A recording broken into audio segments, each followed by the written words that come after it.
আসসালামু আলাইকুম। আশা করি আল্লাহর রহমতে সবাই ভালো আছে। আমি রুহানিকে বাসায় কিভাবে হাঁটাই, এতদিন তো পায়ের গেটার ছাড়া হাঁটাইতাম, পায়ের একো ছাড়াও হাঁটাইতাম। তো থেরাপিস্ট বলে দিয়েছে পায়ের একো গেটার ছাড়া ওকে একদম হাঁটানো যাবে না। আর এই দুইটা পরানোর পরে হাঁটানোটা সোটাও অনেক কঠিন, কারণ ওর শরীর খুব শক্ত করে ফেলে আর অনেক ফিক্সড করে ফেলে। স্টেপগুলো উঠানো অনেক মুশকিল হয়ে যায়। তো যার কারণে আমি একটা পদ্ধতি নিজেই আসলে অ্যাপ্লাই করলাম। তো ভাবলাম সবার সাথে শেয়ার করি যাতে সবার উপকার হয়।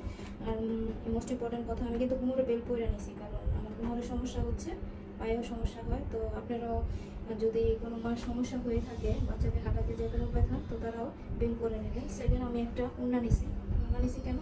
কারণ ওকে যখন হাঁটাবেন বা কারো সাপোর্টিং হ্যান্ড না হয়ে থাকতে পারে, যেমন আমি একা হাঁটাইতাম আগে, এখন একটা মেয়ে আমাকে হেল্প করে।